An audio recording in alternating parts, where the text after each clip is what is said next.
breaking update for drivers across the United States. And I need you to stop what you're doing right now and pay attention because the DMV has confirmed multiple driving rule changes that are already taking effect in several states. And these changes could directly affect your license, your insurance costs, and your ability to legally stay on the road. If you're interested in this topic, hit the like button, subscribe, and type "interested" in the comments. And I will give you a heart. Now, before you click away thinking this doesn't apply to you, listen to this. If you're 65 or older, if you commute daily, if you rely on your vehicle for work, appointments, or family responsibilities, this is something you absolutely need to hear right now. And even if none of those apply to you, stick around because the second and third rule changes I'm going to cover today affect literally every single driver on the road, regardless of age, regardless of driving record, regardless of how careful you think you are. These updates are not theoretical. They are not proposals sitting in some government committee waiting for approval. They are active changes that are rolling out state by state right now as I'm recording this video. And drivers who are not prepared, drivers who assume everything works the way it did last year or even last month, are already facing fines, registration suspensions, and license restrictions that are happening faster than they can respond to.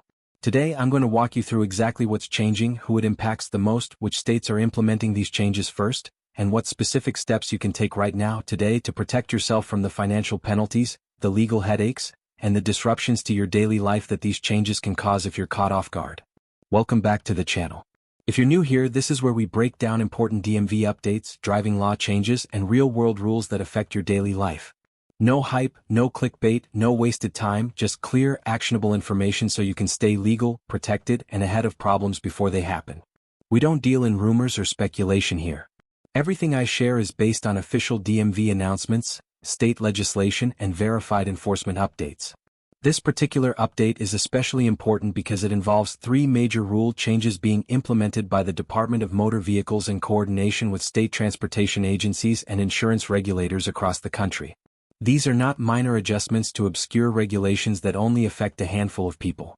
These are enforcement-level changes that impact millions of drivers, particularly older drivers, drivers with medical conditions, and anyone with a recent driving violation. But again, everyone needs to understand how these work because the second and third changes can hit anyone without warning. I'll explain each rule clearly, why it's happening, what the stated goals are, and most importantly, what it means for you in practical terms. Not legal jargon, not bureaucratic language, but real-world consequences and real solutions you can implement immediately. Before we get into it, if you want to stay informed about DMV updates, license changes, insurance requirements, and rules that could affect your driving privileges or your wallet, do me a favor. Subscribe to the channel and turn on notifications. This channel exists to help you avoid surprises. The DMV doesn't send personal warning letters. States don't call you ahead of time. The first time most people find out about these changes is when they're sitting in a DMV office being told they can't renew their license, or when they get a suspension notice in the mail, or when they're pulled over and discover their registration is invalid. Don't let that be you. Alright, let's start with the first rule. And this one is specifically targeted at our senior drivers, but if you have parents or grandparents who are still driving, you need to share this information with them immediately. Rule 1. Mandatory vision retesting for drivers age 65 and older.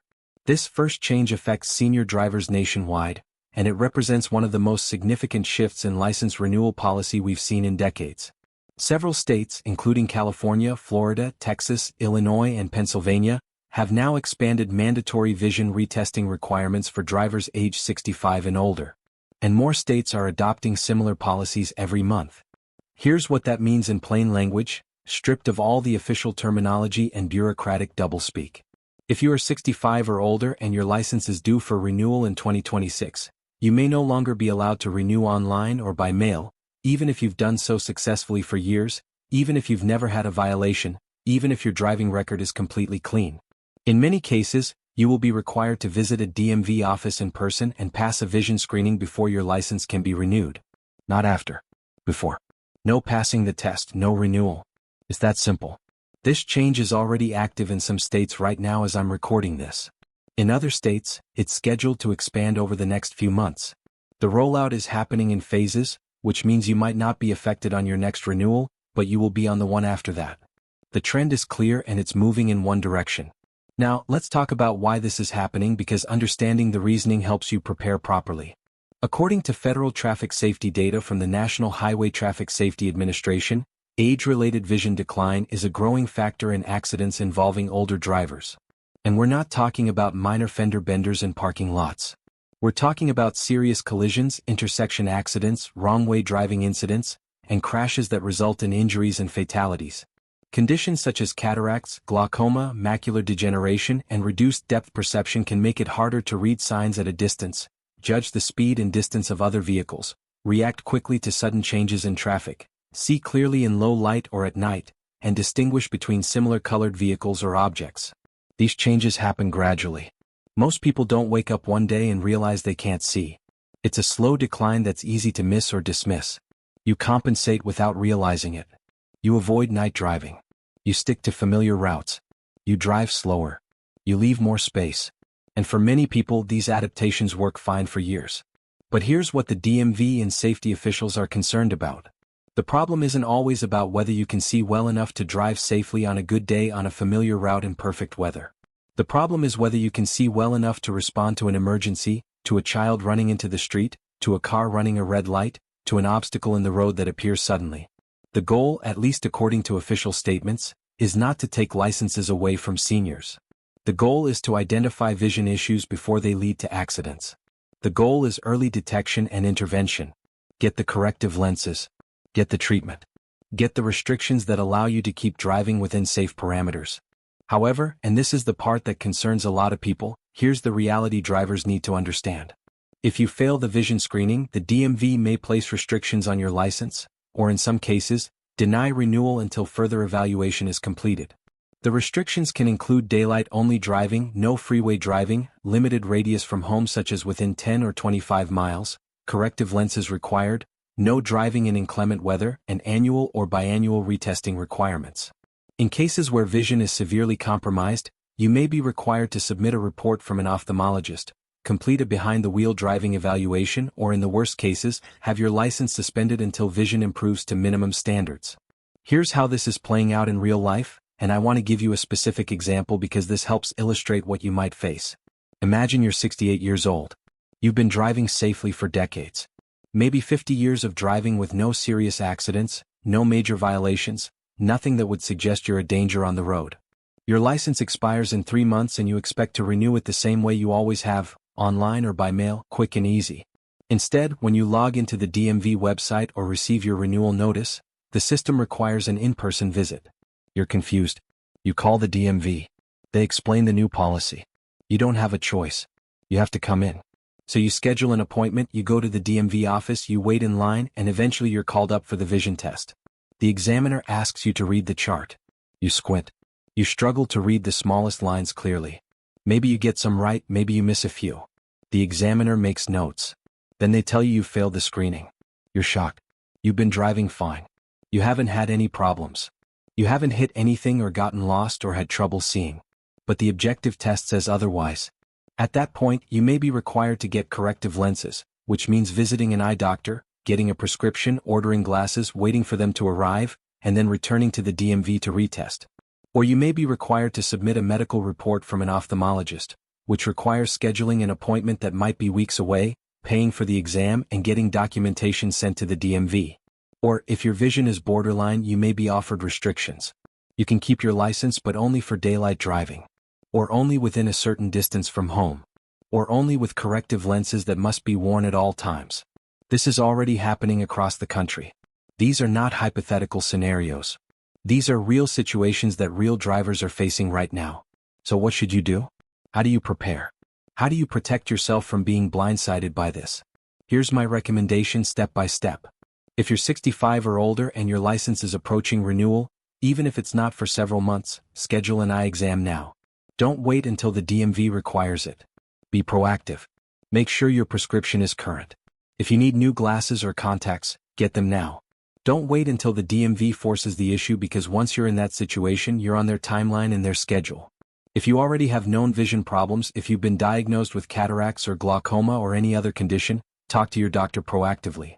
Ask them specifically whether your vision meets DMV standards for unrestricted driving.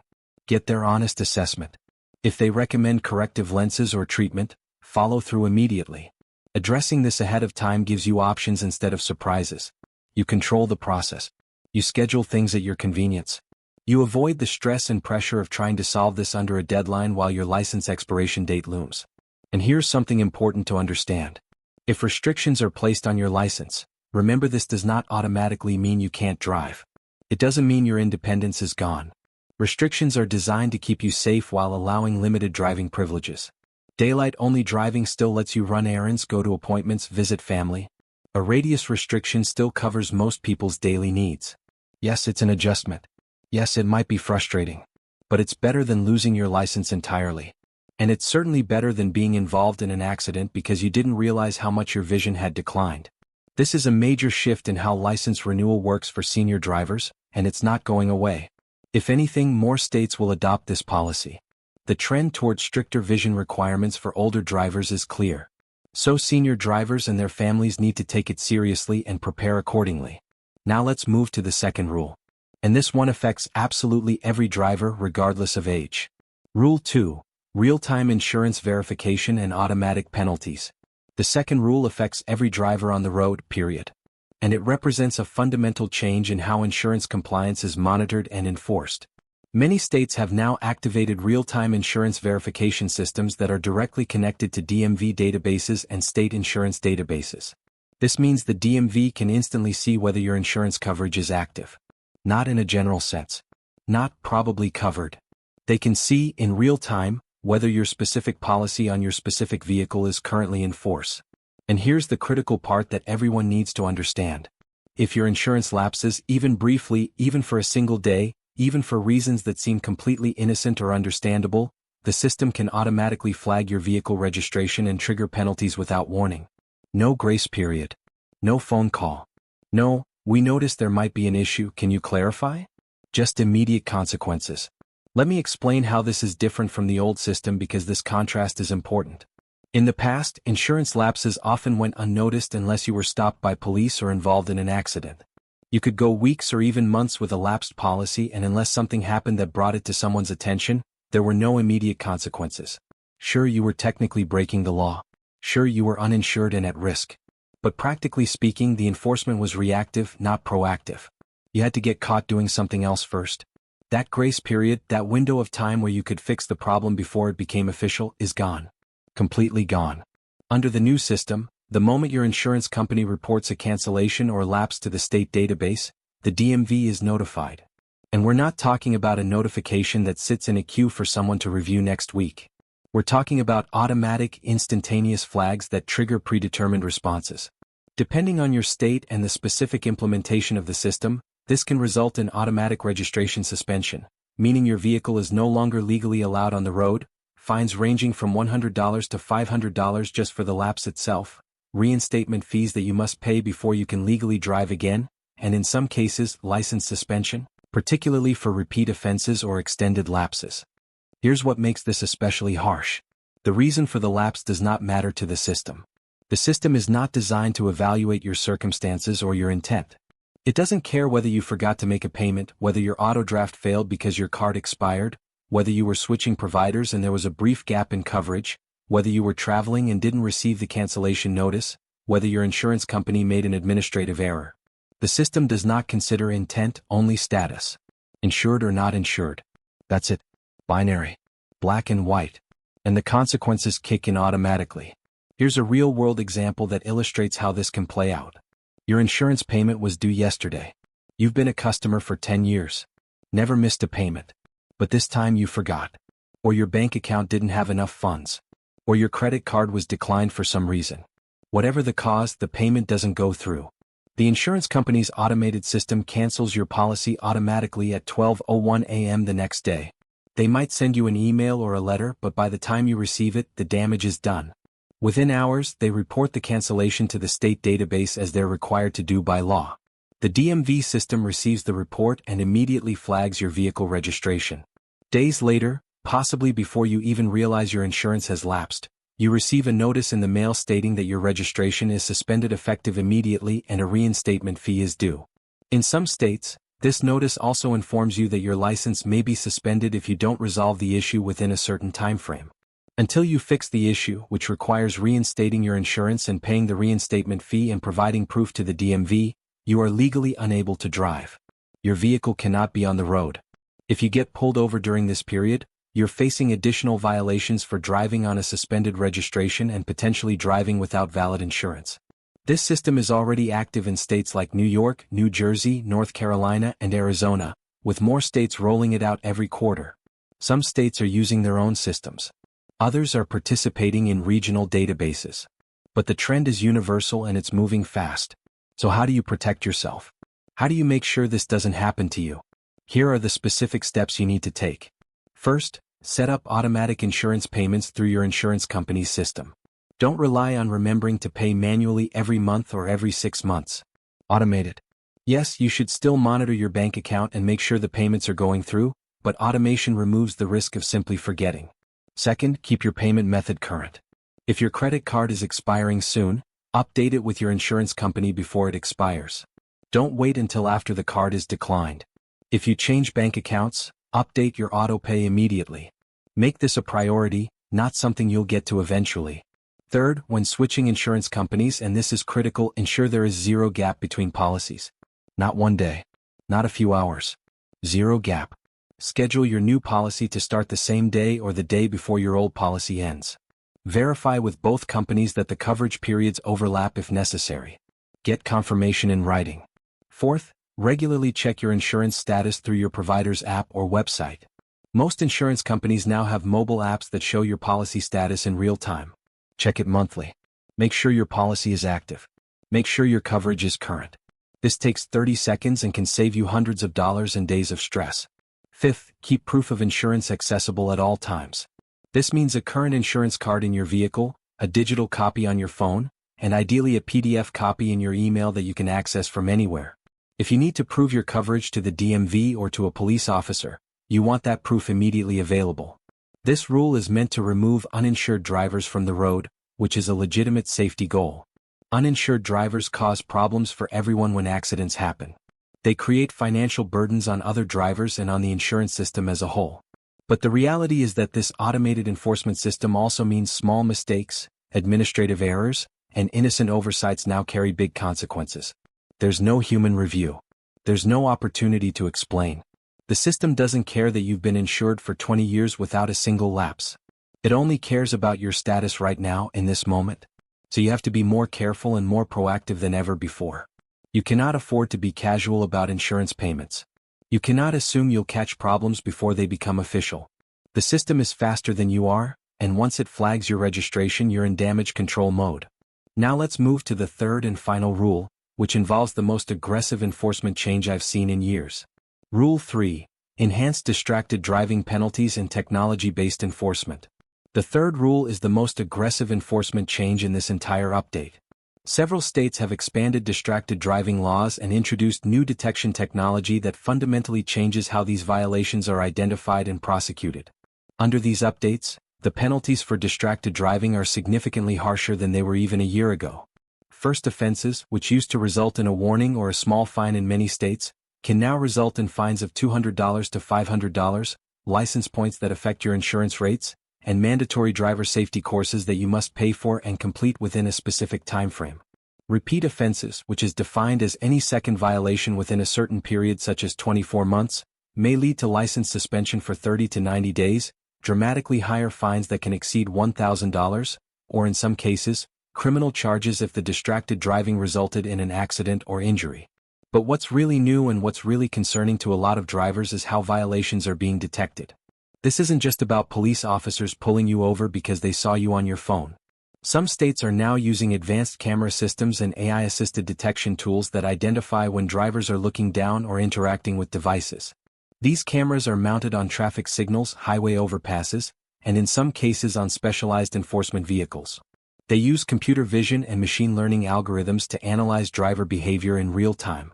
The system can detect head position, hand movements, and patterns that indicate phone use. In certain areas, this technology is being combined with automated enforcement, meaning citations can be issued without a traffic stop. The system captures the violation, records the evidence, identifies the vehicle and registered owner, and generates a citation that's mailed to the address on file. Similar to red light cameras or speed cameras, but for distracted driving. Now, some states still require officer confirmation before a citation is issued. The camera flags the potential violation and an officer reviews the footage to verify. But the direction is clear. Enforcement is becoming automated, widespread, and constant. And here's something that catches people off guard. The definition of distracted driving has expanded significantly. It now includes looking at a phone while stopped at a light, which many people assume is legal because the vehicle isn't moving, adjusting apps or music on your phone while the vehicle is running, checking notifications even briefly, viewing maps or GPS on a phone held in your hand, and any visible phone interaction while the vehicle is running, even if you're in park or stopped in traffic. The key phrase in many of these laws is, while operating a vehicle, or while the vehicle is running. It doesn't say, while in motion. It says while operating. And the legal interpretation in most states is that if the engine is on and you're in the driver's seat, you're operating the vehicle. Even brief glances can result in citations under these laws. You don't have to be texting for 5 minutes or watching a video. A single glance down at your phone to check who texted you, that's enough. Here's a specific example of how this plays out. You're stopped at a red light. Your phone vibrates in the cup holder. Instinctively, you glance down. Maybe you pick it up. Maybe you just look at the screen. An officer in the intersection or a camera mounted on the signal observes this behavior. Minutes later, you're stopped and cited. Or days later, you receive a citation in the mail with photographic evidence showing you looking at your phone while your vehicle was stopped at the light. Under current laws in states like Washington, Oregon, and Georgia, and increasingly in other states, that glance is enough. The law doesn't require that you were texting or calling. The law prohibits phone interaction while operating a vehicle, full stop. Now, let's talk about how to protect yourself because this is where practical advice really matters. The rules are strict and in some cases they feel overly harsh, but they exist and they're being enforced aggressively, so you have to adapt. First, keep your phone completely out of sight while driving. Not in the cup holder. Not on the passenger seat. Not in your lap. Out of sight. In the glove box, in the center console, in a bag in the back seat. Somewhere you cannot see it and cannot easily reach it. The reason is simple. If you can't see it, you won't be tempted to look at it. And if an officer or a camera can't see it, they can't cite you for interacting with it. Second, set your GPS and music before you start moving. Not at the first red light. Not when you're rolling slowly in traffic. Before you put the car in drive. Take the 30 seconds to enter your destination, choose your playlist, adjust your volume and get everything ready. Then drive. Third, if you absolutely must use your phone, pull over completely. Not to the side of the road while your car is still running. Pull into a parking lot, put the car in park and then use your phone.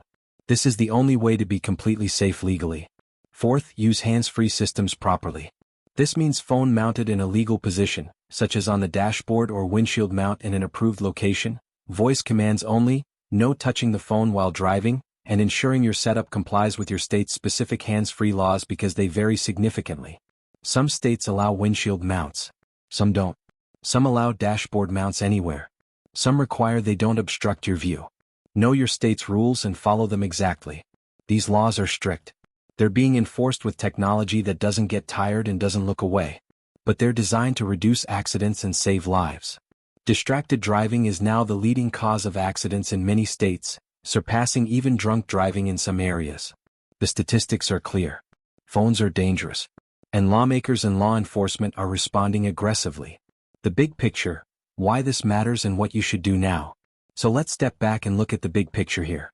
These 3 changes, mandatory vision retesting for seniors, real-time insurance monitoring with automatic penalties, and aggressive distracted driving enforcement with technology-based detection, represent a major shift in how driving laws are enforced across the United States. Warnings are disappearing. The days of getting a courtesy warning from an officer or having time to fix a problem before it becomes official are largely gone. Automation is increasing. Technology is being used to monitor compliance constantly, not just during traffic stops. Penalties are faster and more severe. The consequences of violations and lapses happen immediately, not eventually.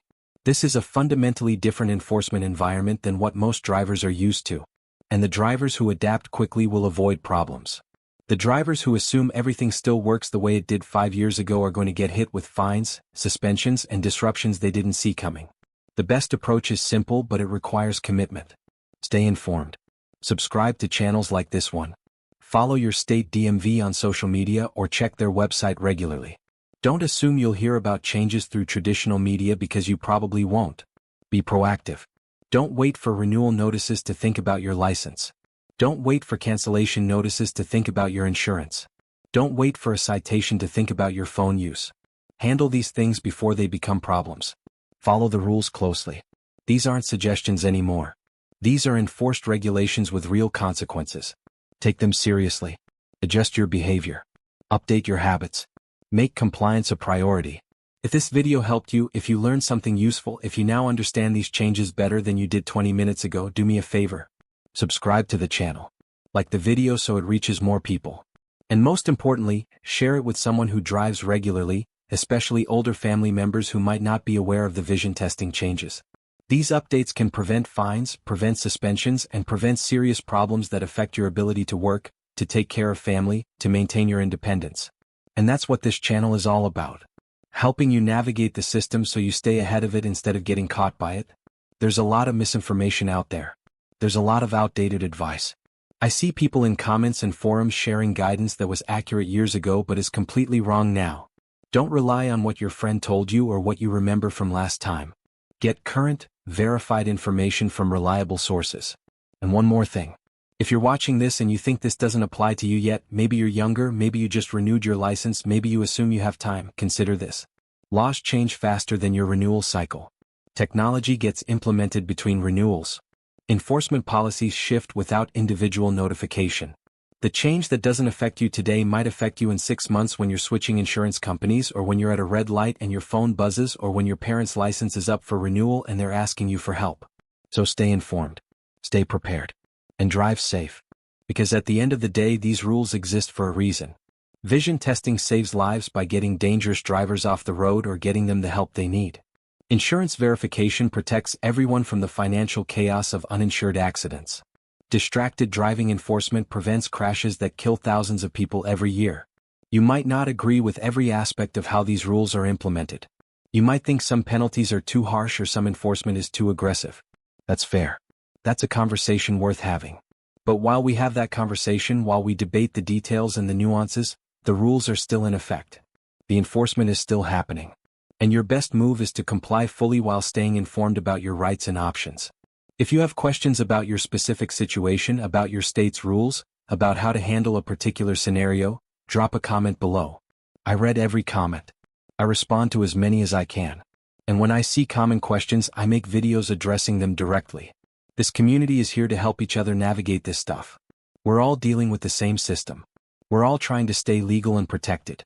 So let's share information, let's help each other out, and let's make sure nobody gets blindsided by changes they didn't know about. Thank you for watching. Thank you for being here. Thank you for taking your safety and your legal compliance seriously. I'll see you in the next video. Drive safe out there.